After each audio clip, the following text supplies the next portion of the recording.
Hola, ¿cómo estás? Hoy te narraré el caso del fantasma de Enfield, el fenómeno paranormal mejor documentado del Reino Unido.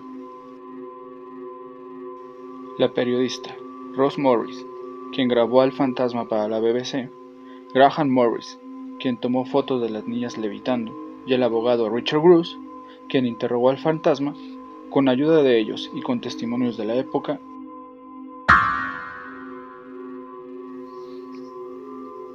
En la noche del 31 de agosto de 1977, Peggy Hudson entró en la habitación de sus hijos y vio cómo un tocador se movía por la habitación. En una entrevista grabada, recuerda lo que sucedió. Simplemente no podía creerlo. De hecho, lo empujé 2 veces y una tercera vez no pude moverlo. Fue lo que comentó la madre. El extraño evento fue acompañado por repetidos ruidos de golpes, por lo que Hudson mandó a buscar a su vecino. Vic Nottingham no estaba en una mejor posición para explicar lo que presenció. Escuché los golpes mientras entraba por la puerta principal. Recorrí toda la casa, sencillamente no pude entender qué era, así que al final pensé que solo había una cosa que podía hacer: llamar a la policía. La policía, Catherine Hibbs, fue la primera en llegar a la escena y describió haber visto una silla deslizarse por la habitación. Se levantó del piso, tal vez media pulgada, y vi que se deslizaba hacia la puerta unos 2 o 3 metros antes de que se detuviera. Es claro que la policía tampoco sabía qué pasaba. El fotoperiodista Graham Morris, quien en ese entonces trabajaba para el Daily Mirror, recuerda lo que sucedió cuando recibió una llamada al periódico y fue enviado a la casa de los Hudson, con una tarea que dice le cambió la vida. Estaba claro que los extraños sucesos ocurrían cuando los niños estaban allí. Morris se paró en la penumbra de la cocina mientras iban llevando uno a uno a los niños dormidos en los brazos de los adultos. La última en entrar fue Janet. De repente las cosas sencillamente despegaron y comenzaron a volar por la habitación. A mí me golpeó un ladrillo de Lego. Él está convencido de que los objetos no fueron arrojados. Se movió a la esquina para tener una vista clara de cada persona allí. Ninguno de ellos estaba haciendo nada. Las cosas despegaban y volaban por doquier. Morris también describe una secuencia de fotos que tomó en el momento en el que Janet levitaba. En la foto, Janet parece haber subido desde una posición boca abajo y estar volando por el aire. El investigador psíquico Maurice Grosse, de la Sociedad para la Investigación Psíquica, fue el examinador que dirigió la investigación. En una entrevista en ese momento, explicó lo que vio con sus propios ojos. Yo mismo vi cenizas moviéndose de un lado a otro. Vi la puerta moverse sin ayuda. También experimenté la reducción de la temperatura. A principios de noviembre de 1977, Grosse confrontó la presencia en la sala de estar. Cuando hice la pregunta, ¿estás jugando conmigo?, arrojó una caja de cartón y una almohada directamente a mi cara. La periodista de la BBC, Rosalind Morris, fue una de las primeras en reportar sobre el caso. Visitó a la familia en numerosas ocasiones e hizo un documental sobre el poltergeist en 1978. Rosalind Morris cubrió la historia en ese momento. Junto a Maurice Grosse hizo una vigilancia nocturna mientras la familia estaba dormida.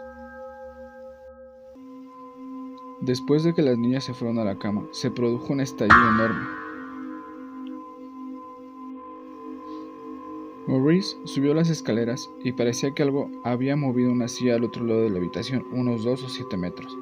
Le pareció imposible que lo hubieran hecho las chicas, que de hecho estaban en la cama. En ese momento declaró: algo arrojó la silla al otro lado de la habitación, estoy convencida de eso. Richard Grosse es el hijo del investigador Maurice Grosse. Como abogado recién calificado, ayudó a su padre a interrogar al poltergeist de Enfield y como tal es probablemente el único miembro de la Sociedad de Derecho Inglesa que ha interrogado a un fantasma. When did the voices start? December the 12th. December the 12th? Yes. And how did they start? Well, one night Mr. Grove was talking about it about 8:30. He said, all we need now is the voices to talk. And that night I went to bed and Can't remember exactly what happened.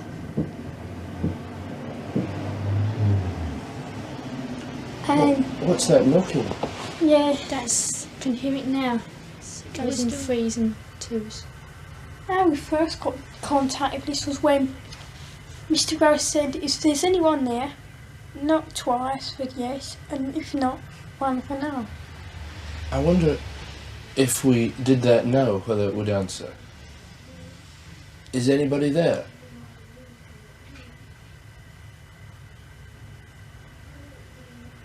Is anybody there?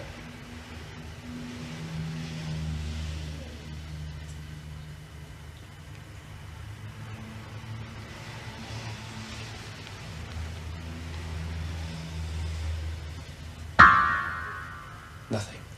No. It doesn't What about always the do voices? They sometimes say things and make answers. Is that the voice now? Yeah. Is anybody there? The same question as I asked earlier. How many voices are there? 600. 600 the voices. I know the joke. How many really are there, Margaret? I think so far we've had 10 Three. sensible voices. But the rest of the names are absolute rubbish. Is anybody there? No, no. Who's there? Doctor Doctor Who?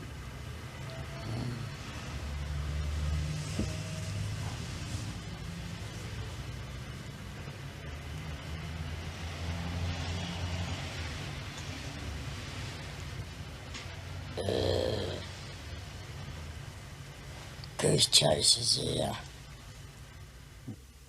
Bruce recuerda cómo todos los días al desayuno mi padre tocaba una cinta o dos.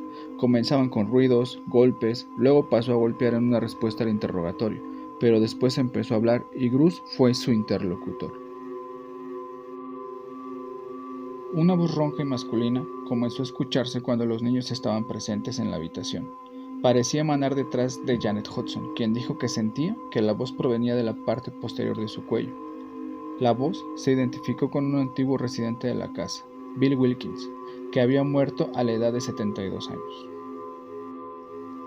Fue interrogado por Richard Bruce, quien le preguntó si recordaba cómo murió.